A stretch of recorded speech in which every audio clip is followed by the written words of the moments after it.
Hello everyone, and welcome back to the Chalice Chats. In case you're asking yourselves why we're here in the Hunter's Dream, basically it's because I had a viewer request to show some of the blood gems, which is a good idea because I wanted to take a look at these anyway, and I wasn't sure exactly how I wanted to do it.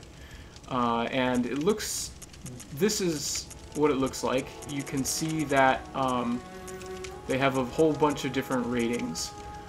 They have the rank that you can see more clearly over to the right, which strangely is not the same as the number in parentheses, I guess, that you can see to the right of the name. The ranking or the rating of the gem, I think they translated rank as rating, more towards the middle section there. The number 1, you can see it switches to number 2 in rank or rating, but the actual gem name, if you look all the way to the right, it's actually just a 1 in parentheses still. So I'm not 100% sure what the differences are. If I remember correctly, once that 1 in parentheses becomes a 4, I don't know if I actually have any of those. Oh, I do have one. We get the additional kanji damp. And once you get to 20, which is as high as those numbers go, you get a set of kanji that mean abyssal. And this is what I kind of meant by the difficulty of the blood gem system naming. They're all named for effects they have on your weapons and effects they have for power-ups. And I'm thinking basically of doing a blood gem special that isn't just tacked onto the Chalice Chats, but that goes over some of this in detail, some of the translation choices, and some of the game mechanics, because it's a very complicated system. But to very quickly run through, these are strengthening gems. I believe they were translated as tempering gems, and they are not the only type of gem. We also have specialized gems. I forget exactly what these are. Oh, these I guess were translated as adept, because this particular specialized gem is strengthening only my heavy or blunt strikes, and this one is strengthening only my thrust strikes. So those are presumably adept. And then we have fire, and we have heavy, and we have, I guess, sharp. I'm going to try and go over all of these in more detail. And then of course there are the different shapes. Droplet down here, exceedingly rare. Waning over here. Triangular, radial, lots of radial, and I don't know if I have a circle. Might be in my weapon already. But I wanted to show that menu and then run in here and show what happens when you go to the workshop. Because the person who requested I take a look at these blood gems was doing so from the perspective of someone who has the ambitious project of wanting to play through the game in all of the different languages, and is looking to get a sense for how understandable the system will be. I think, I haven't tried to play the game in a language I just don't understand yet, but I imagine that once you get to this menu, seeing that blue number for what it does to your attack, or how it changes your attack, in this case we'd be adding fire, and you can see the image of the fire all the way to the left, even if you can't read that that's a fire attack. You can see the 126 and the plus 31. You can see those particular bonuses being displayed. And you might not be able to necessarily read the effects over to the right if you don't speak Japanese, but I do feel like at the very least you can still get a reasonable sense for what these gems are doing to your attack rating, what they're doing for your various types of strikes, what they're doing for your gun, and what they're doing for your arcane, and so on. Just by looking at the images associated with those things in the stat block over to the right-hand window there. I don't know if this is specifically the kind of thing that this particular viewer was asking for. Again, I want to try and show... Oh yeah, here we go. Here's a circular gem, I think. But I want to try and show these and how this system looks, just to kind of put that on display. And again, I want to try and go into more detail later. And while I'm here, I might as well repair my weapon. Want to go into more detail later, possibly with a one-off video just touching off of the system and how it works. And it looks like, yep, just confirmed for the second time. There's no need to repair the Tonitrus just yet. So now we are going to head back into the Central Pthumeru Chalice. We are on layer 3, the final layer. We have explored the first section, and now we are going back to the main part of the dungeon to try and get our revenge. We're going to see how that turns out for us. It's quite likely that I'm going to run into a room and immediately die, and so much for our revenge and the blood echoes that we are still currently missing. But hopefully we can perform a little bit better than that.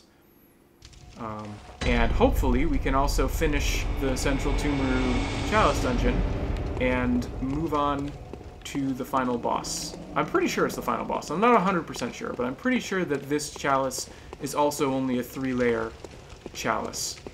And hello, kidnapper. Forgot you were here. Miss. Miss. Thank you. And 1, 2, 3.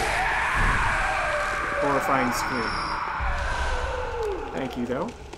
That was nice. I believe I remember from the last time I ransacked this place that that guy walking around is the only enemy I have to worry about in this particular room. But things do get a little bit more interesting as I come down this hallway, because we have 2 people who are going to wake up on me. Hello? If this seems blatantly obvious to you, it has been a few days since my last recording session, so I'm actively trying to remind myself of these things. And then we have Fire Mage, who I totally forgot about, and who has our blood echoes, it looks like. Those glowing purple eyes. Dead giveaway. Hello, buddy. And I have to remember, thank you. Well, at least we got the blood echoes back, and even if we die, we get another shot at them. But have to remember that everything on this particular layer of this particular dungeon, for the particular level that I am at the moment, hits extremely hard. So if I want to, or if it's possible, I want to avoid getting hit, as I have done so far. And I'm going to take out this enemy as well.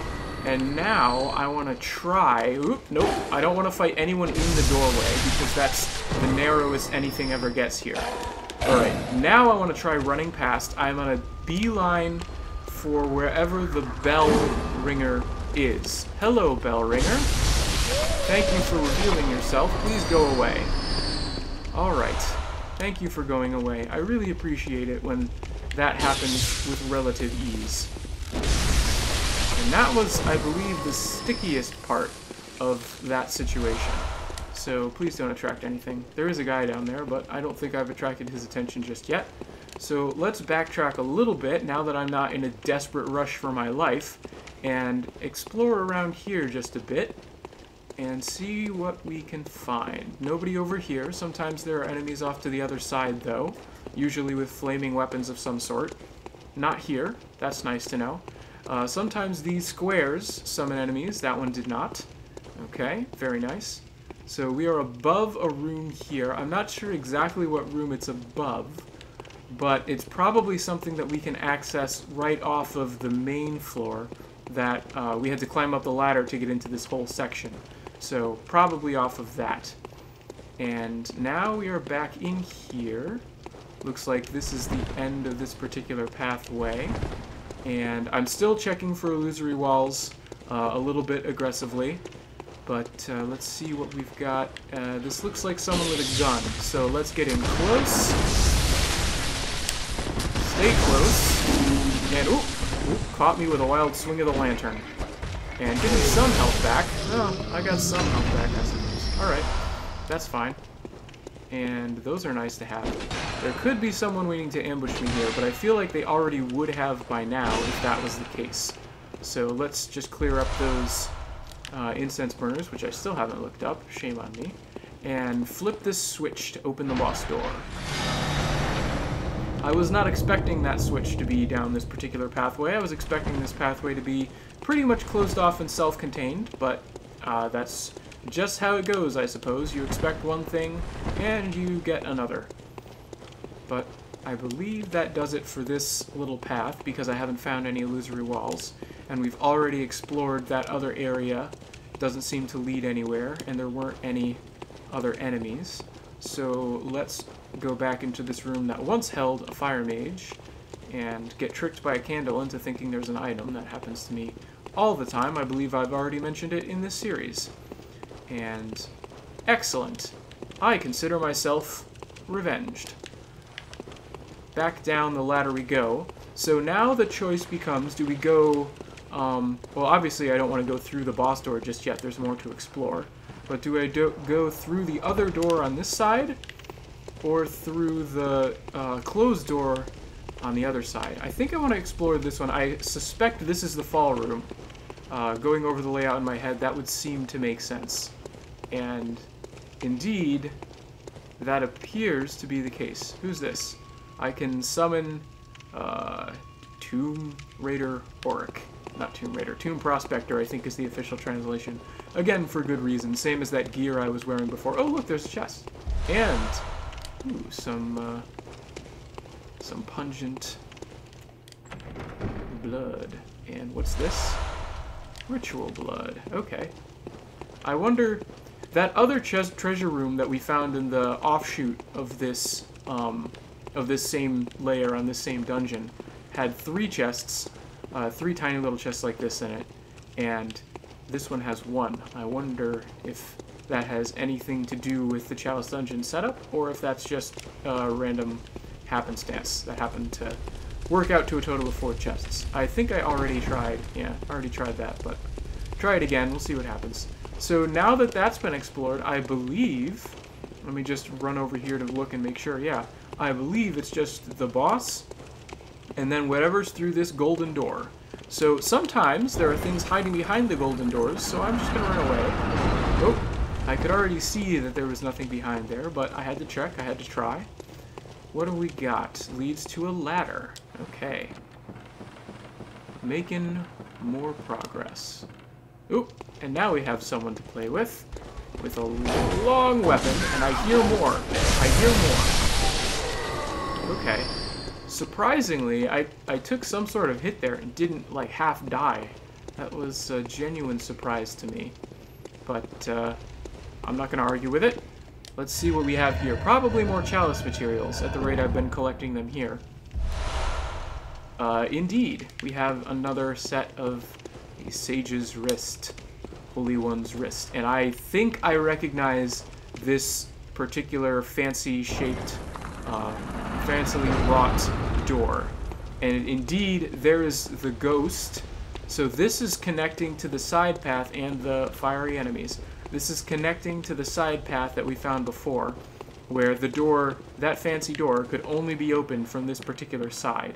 I couldn't go from the initial side path directly to this portion of the dungeon past the the only lantern on this level, which just leaves the boss. So I wonder who we are going to find. Well, I guess there could be an additional section in this area to explore.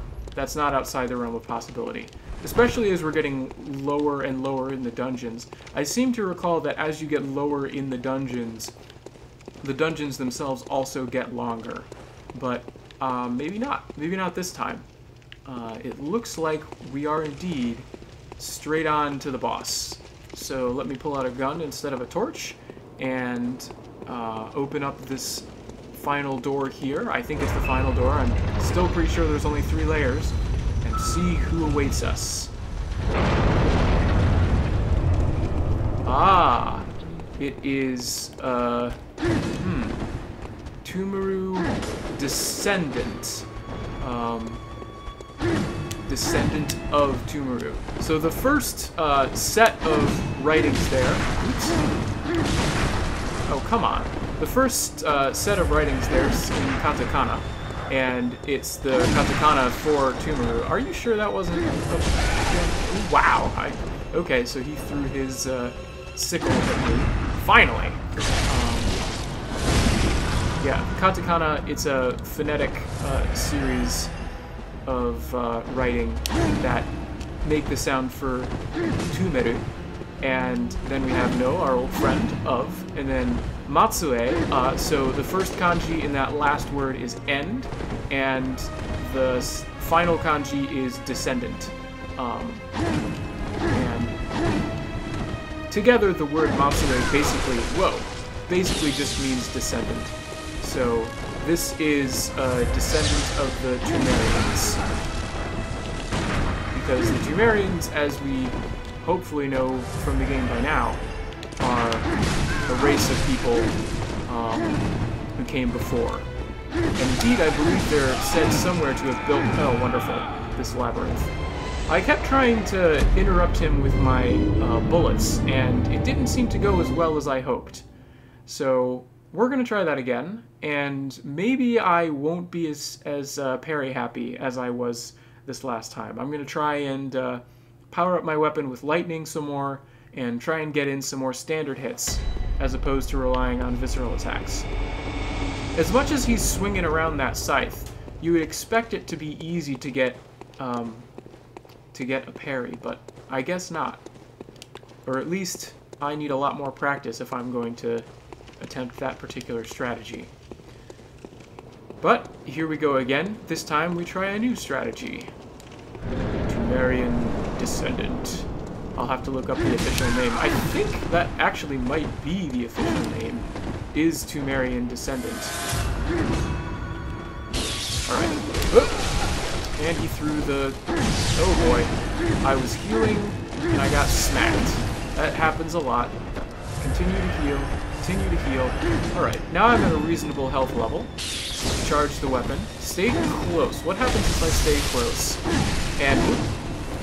Alright, well, I was going to say that another benefit of staying close was that it would allow me to rally, but whoop, it would seem that that is not, in fact, universally the case. Alright, come on. Yes! That's what I mean by rally. Get that health back. So I don't waste quite so many blood vials. Dodge, and attack, attack, and attack, and don't waste all my stamina. Dodge, and attack. Alright, I'm thinking, oh boy, some variant of a hit-and-run strategy, staying in close here, is working pretty well. Whoops! Wow, the reach on that strike. I was not, not expecting him to be able to reach behind him like that, with that particular blow. Oh, he's doing some sort of power-up. I don't like that. So now he's got two. Alright, run away, run away. Go for a parry. Ooh, got it! Nice! Alright. There's a big visceral. Relock on, and can I finish him? Not quite. Alright, run away, power up, and dodge. Oh, I wanted to dodge forward. Strike, nope, heal. Run, and heal all the way up. Ooh, he got me. Is he close enough to hit? Yes! Yes, down he goes. Alright. So long, Descendant of the Pthumerians. Thank you for all of those materials. I will be needing them in my journeys, my continued journeys throughout the world of the Chalice Dungeons. And as indeed there appears to be no way forward, we are going to once again call this a relatively short episode and head back to the Hunter's Dream. So I will catch you next time for some more Chalice Chats. Thanks for watching, everyone. If I can... Come on. Alright. Thanks for watching, everyone.